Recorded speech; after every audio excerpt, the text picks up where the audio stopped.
Things around here for a minute. Great.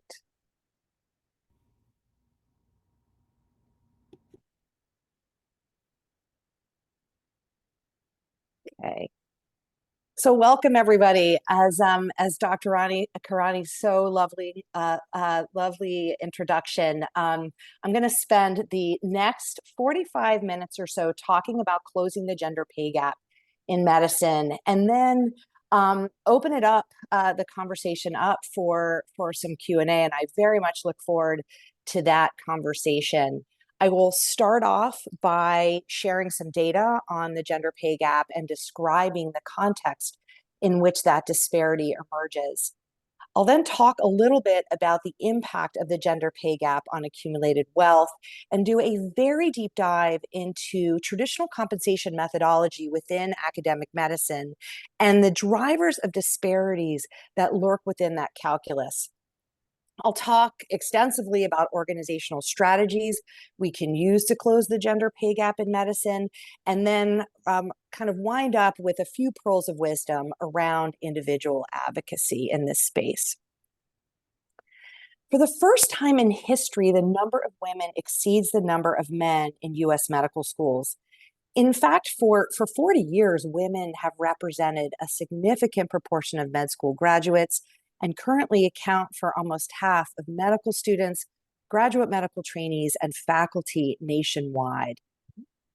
However, despite this workforce representation, women continue to experience well-documented disparities in opportunity and compensation within medicine.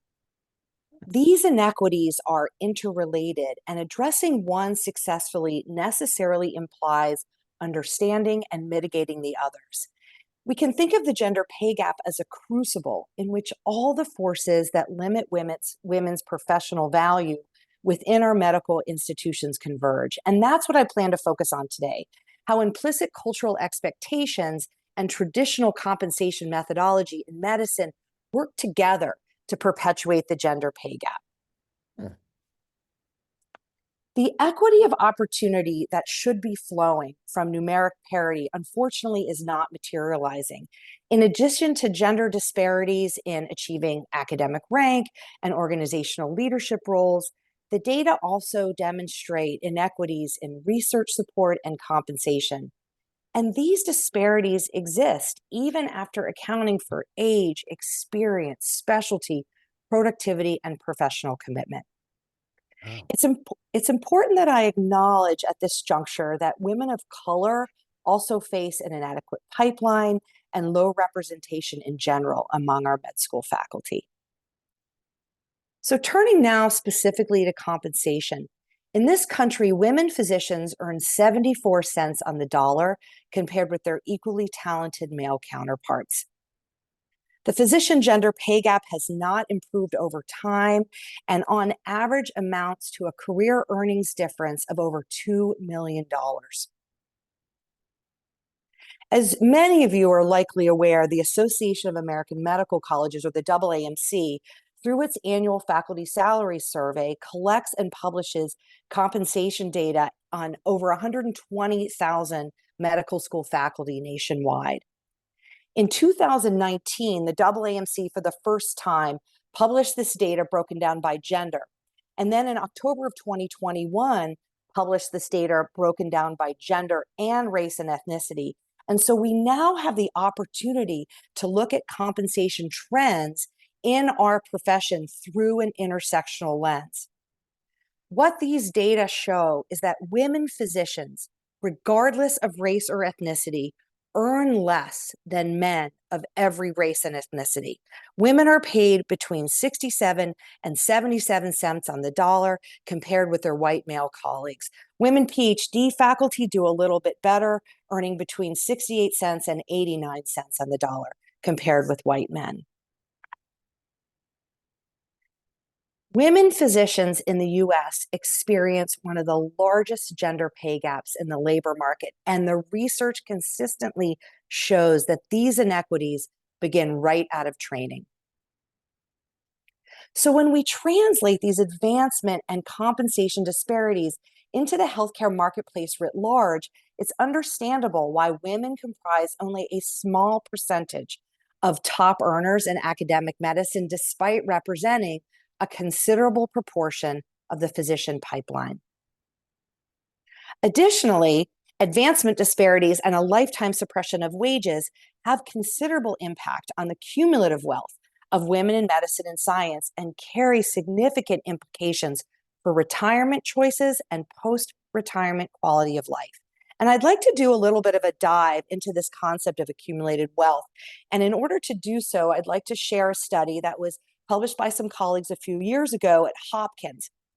In this effort, investigators performed an accumulated wealth simulation looking at over 3,300 School of Medicine faculty salaries. About a third were women over about a decade. Investigators sought to understand the effects of gender differences on total salary and accumulated wealth over a 30-year period while adjusting for department, rank, degree, and years in rank. These researchers demonstrated that even a small gender pay gap, less than 3%, translated into large differences in accumulated wealth.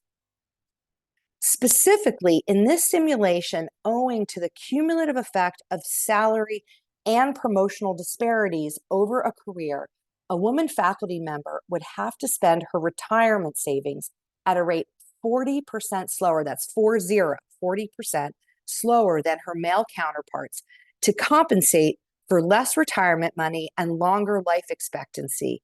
Or if she spent at the same rate, she would run out of money 7 years before her death.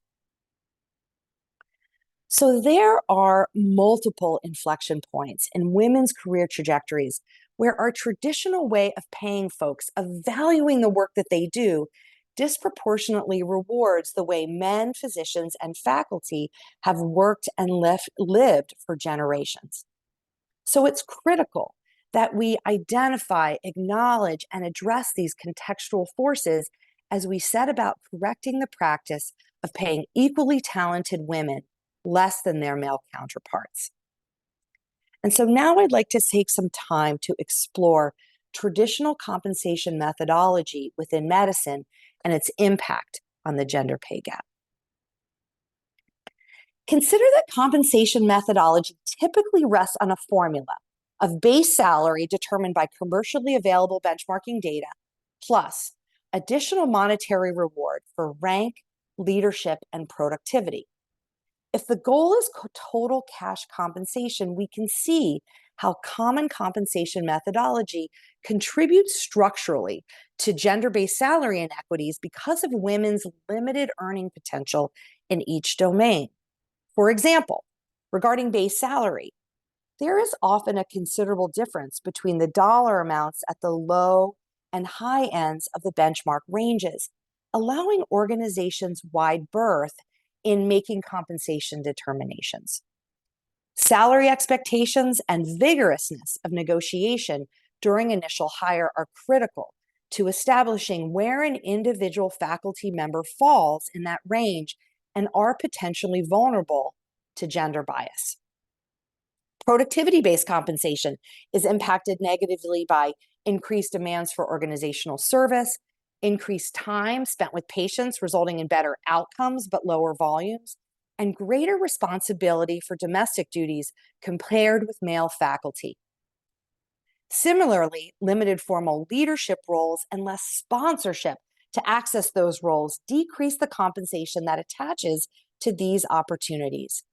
And so I'd like to explore a few of these elements individually. And in order to do so, I'll need to describe the phenomenon known as second-generation gender bias. So second-generation gender bias is different from the sexism that existed pre-Title VII and pre-Title IX because there's not an overt intention to exclude. Instead, these biases are embedded in our unconscious stereotypes and expectations about what leaders look like, how men and women should behave, and how women's work is assigned and valued.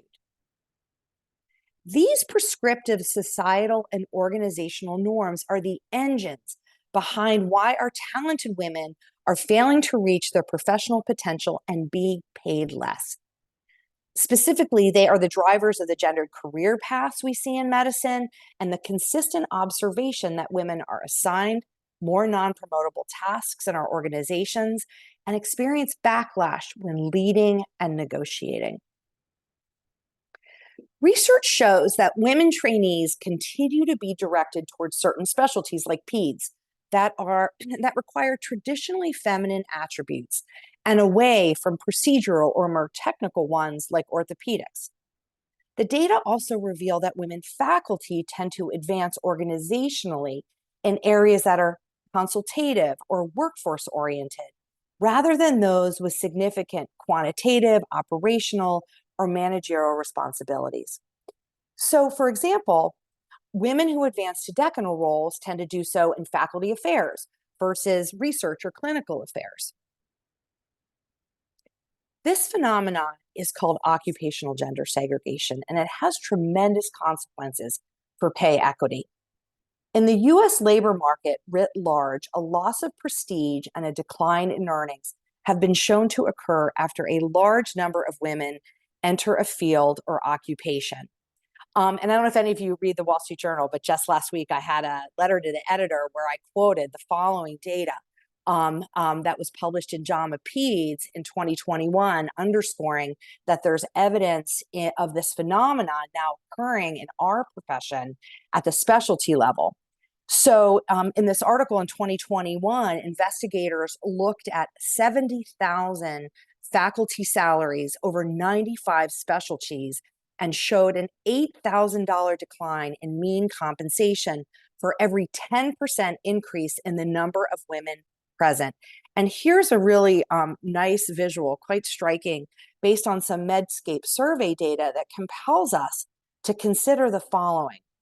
When an entire specialty loses ground in terms of relative comp, and that's reflected in the salary benchmarks we use, the earning potential of all women entering that field is put at considerable risk.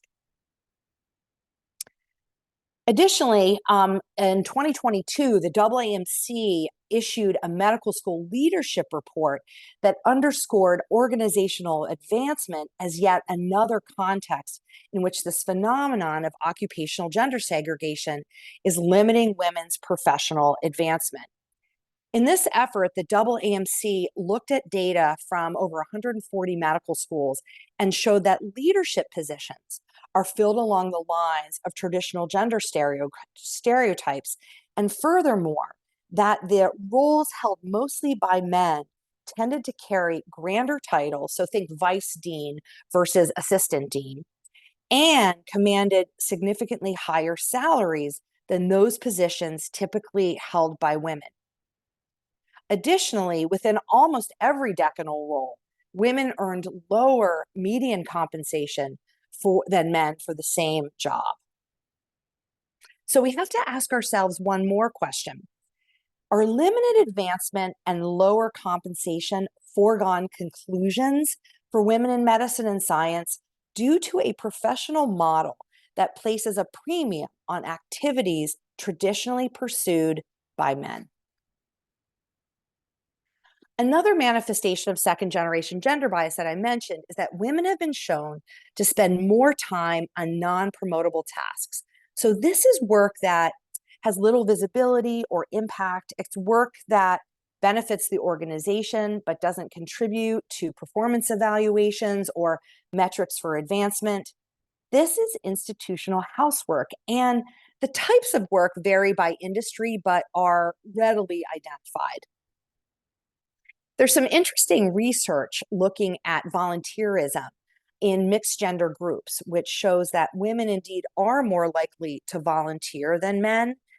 They receive more requests to volunteer than men, and they're more likely to say yes when asked to volunteer. So there is this implicit understanding that women will raise their hands for citizenship-like tasks more than their male colleagues.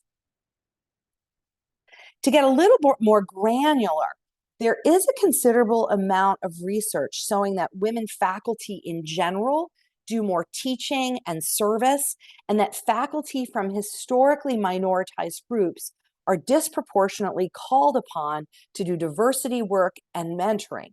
Now, all of these activities are vital to our organizations and our profession, and yet they are often invisible and thus uncompensated. Faculty with multiple marginalized identities are the most disadvantaged in this sphere. I'd like to talk next about the double binds that women often face when trying to advance in their careers and when behaving like traditional leaders. There are implicit expectations around women's behavior organizationally and in society writ large that are often at odds with well-accepted, desirable leadership traits. So, for example, women are often expected to be directive yet participative, decisive yet caring, executive yet approachable. What's driving this phenomenon? Well, there are long-standing, long-held societal norms and cultural expectations that women are to be nice and caretaking and other focused, whereas leaders and high performers are expected to be decisive, assertive, and independent. And there is a very well described backlash when one's behavior violates these gender stereotypes. There is a social penalty in the workplace for women who behave like traditional leaders, and this impacts how women are described and evaluated, and it can dictate how effectively they can self-advocate and lead. This likability paradox was described nicely in a study highlighted in Harvard Business Review in 2018. In this effort, investigators looked at 81,000 performance evaluations at the U.S. Naval Academy, both men and women, and showed that women were evaluated more negatively despite no differences in objective measures, such as grades, fitness scores, and class standing. Women were judged less competent than men of equal qualification and were assigned more negative attributes. The most commonly used positive term to describe men was analytical, and for women, it was compassionate. Now, you may say, oh, Amy, analytical, compassionate, those are both positive. However, think about what is more valuable from an organizational standpoint.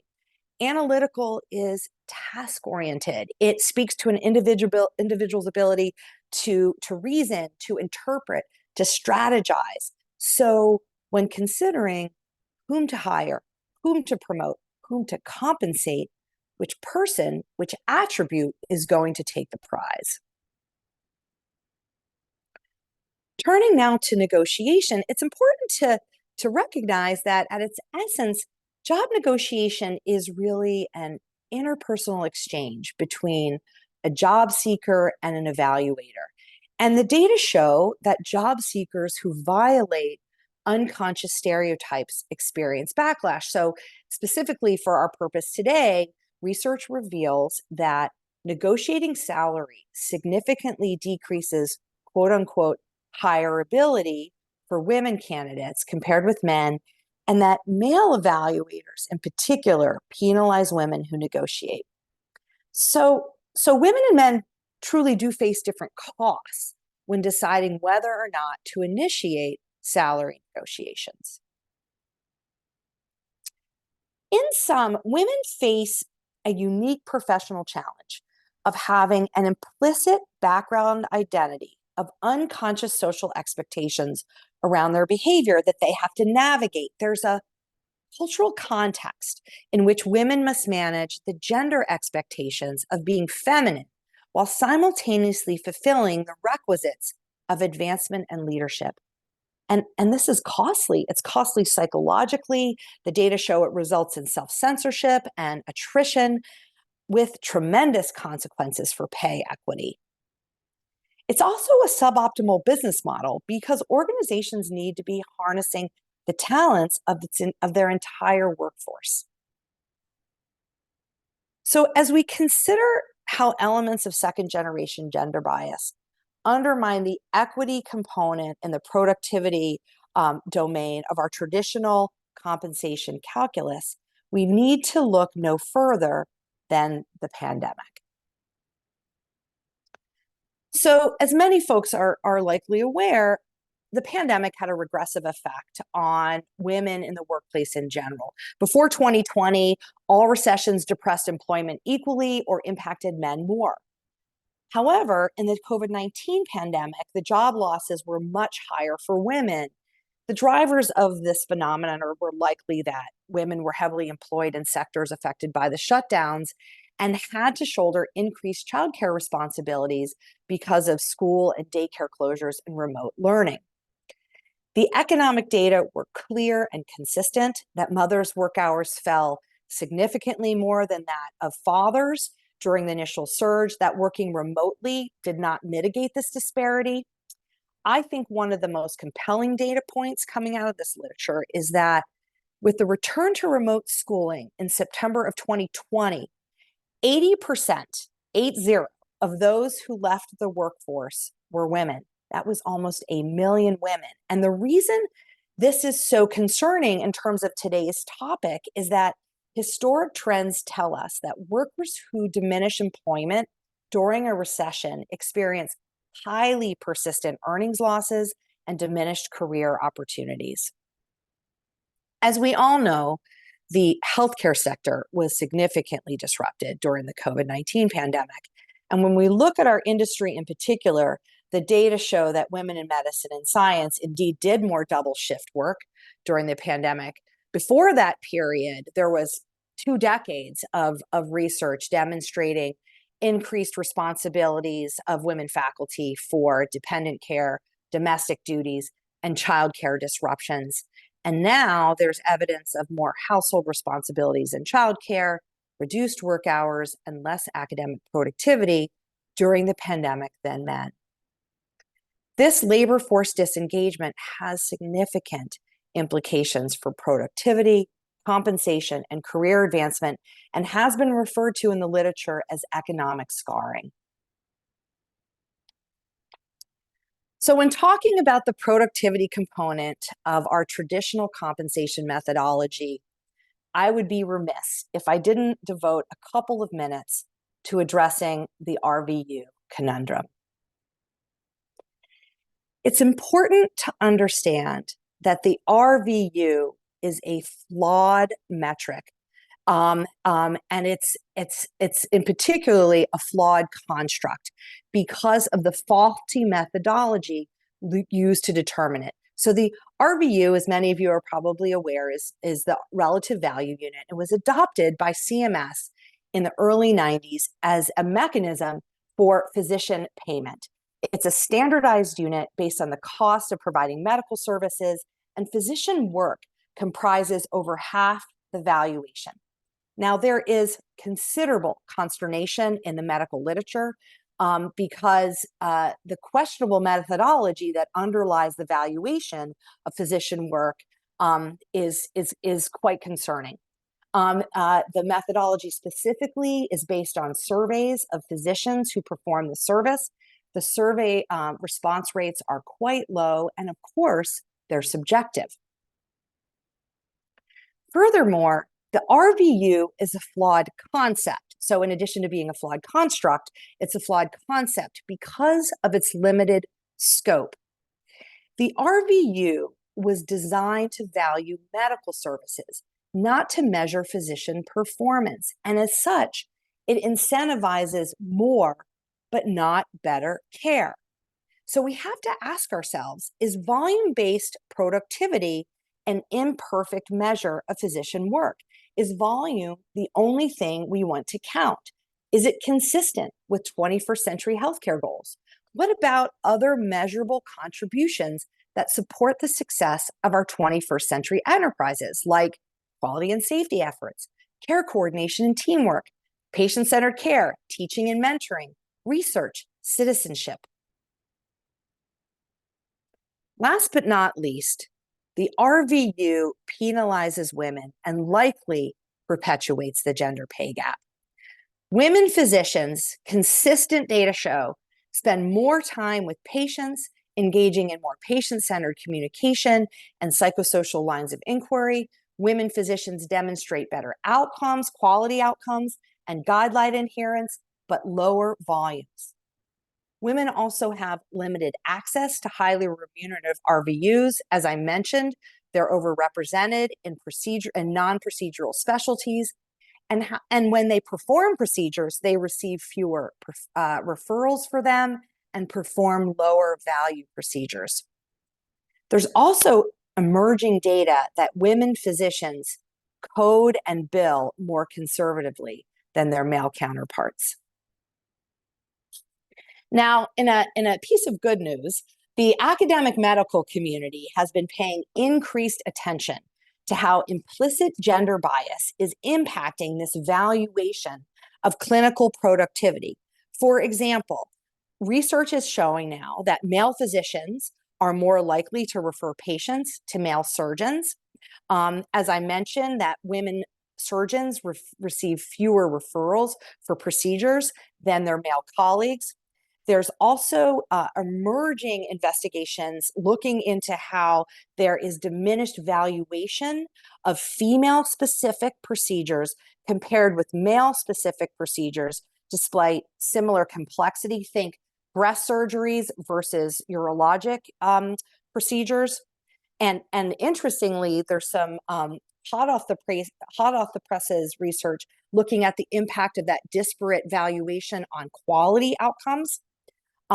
There's new investigations looking at the bias perceptions of among referring physicians who have been shown to penalize women surgeons more for bad outcomes and reward male surgeons more for good outcomes. And last but not least, strong emerging data showing that there's this divergence in billing and coding between men and women across specialties, leading to less reimbursement despite similar volumes. So lest we think that alternative payment models are the silver bullet to improving productivity-based compensation by incorporating different structures into pay calculations. Some data from a couple years ago demonstrates that these new frameworks may be recapitulating existing gender biases because they upweight conditions that are more prevalent and more often diagnosed in men. So I'd like to take a little bit of a different tack right now and talk about what are some strategies organizations can consider and deploy to close the gender pay gap in medicine. Let's peel the onion back a little bit. So as we said about correcting the practice of paying equally talented women faculty less than their male counterparts, it's critical, as I hope I've communicated, to identify, acknowledge, and address the contextual forces that perpetuate it. In parallel, though, we have to recognize that equitable compensation is a business endeavor, requiring the same attention to detail and rigor afforded other operating costs. Closing the gender pay gap will require our colleagues in HR and finance to take a good hard look at basic assumptions that underlie institutional compensation methodologies to understand the expectations and outcomes they generate, to create new approaches that better account for the unique contributions of women and the biases facing them, and then to track and report gender metrics at all compensation touch points. While few would argue with equal pay for equal work, it's how to achieve this goal that tends to overwhelm institutions and their leaders. Organizations need a roadmap to assess how current compensation methodologies are perpetuating pay inequities, how to build the governance structures, coalitions, and processes necessary to incorporate equity principles into routine business practices, and how to create the dialogue, messaging, and cascaded information to achieve organizational transformation around gender equity. Dr. Khurrani nicely mentioned that a few years ago, some colleagues of mine and I published a book that aimed to help institutions with these endeavors, and I've put the link up here in case you'd like to learn a little bit more about that. We have to recognize the importance of culture change to this endeavor. And for purposes of this conversation, culture is defined as a set of collective norms and behaviors. And elements of culture change include articulating the aspiration, hiring to align with the target culture, fostering organizational conversations just like these, and intentionally reshaping practices and patterns of interaction that inadvertently benefit men, disadvantage women, and drive the gender pay gap. What we're really talking about is building cultures in which men and women are not limited by role expectations. And this endeavor begins with ourselves, with self reflection around our own perceptions and decision making.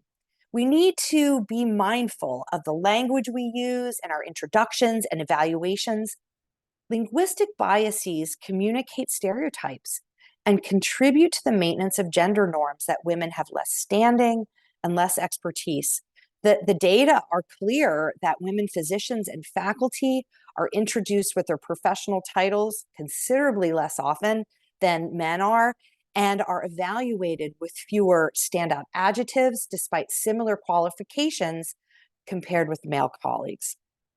We also need to be paying attention to the processes in our organizations in which unconscious biases can and do emerge, and in sponsoring high potential women for leadership opportunities.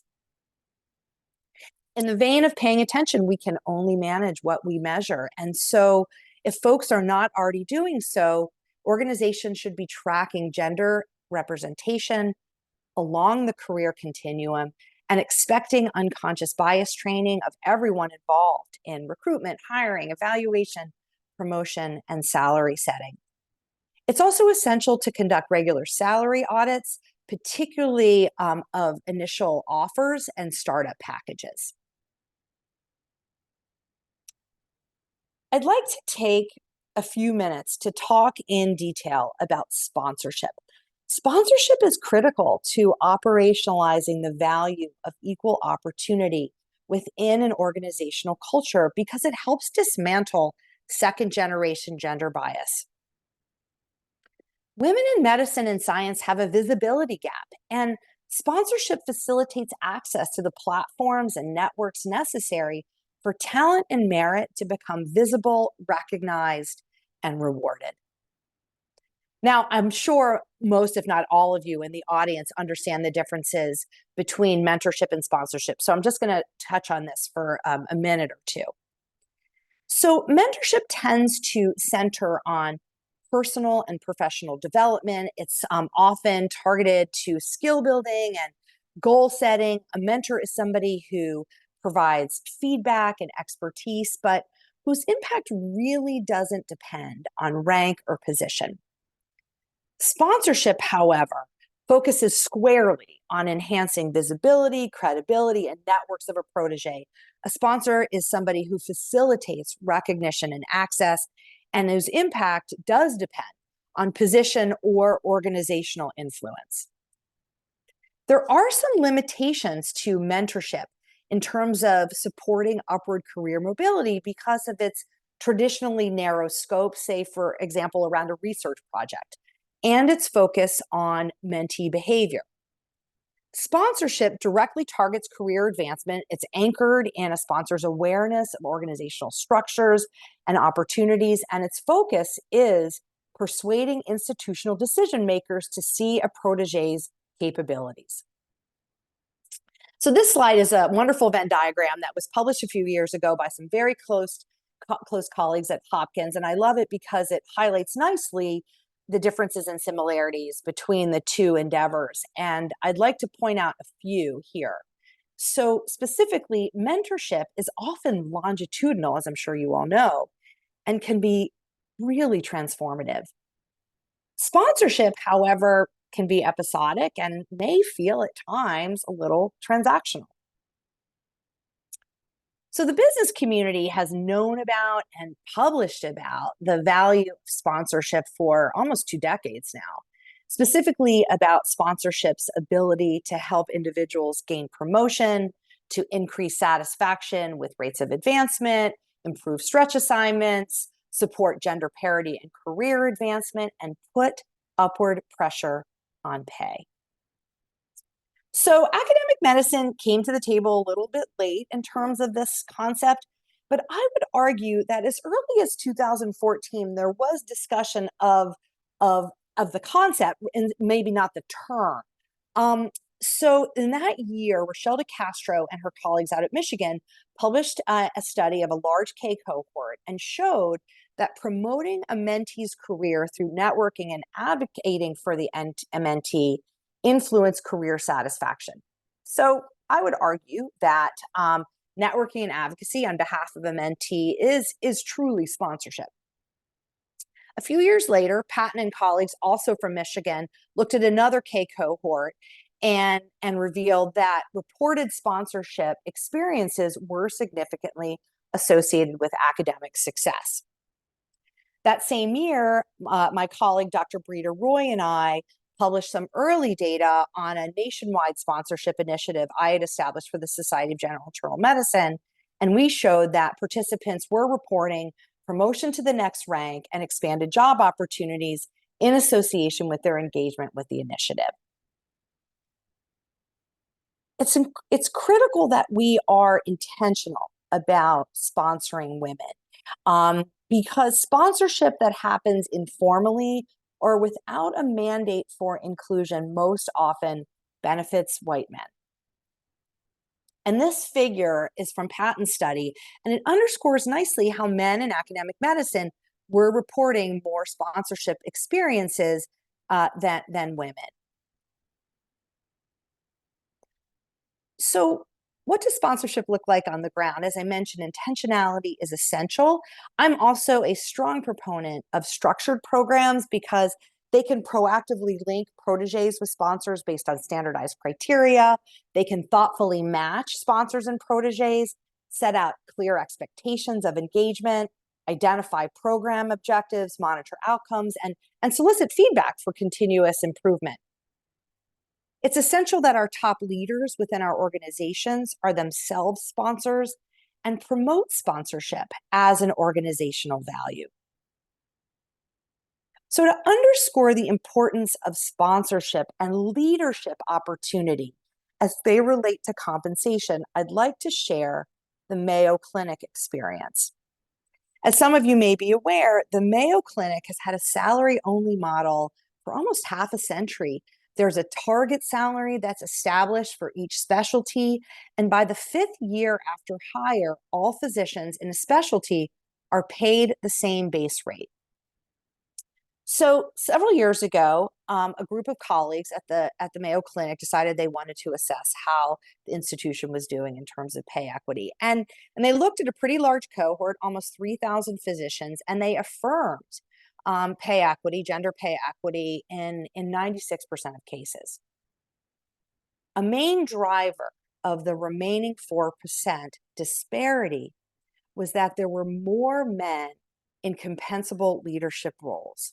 So intentionally sponsoring women for formal leadership positions is meaningful work in terms of helping to close the gender pay gap.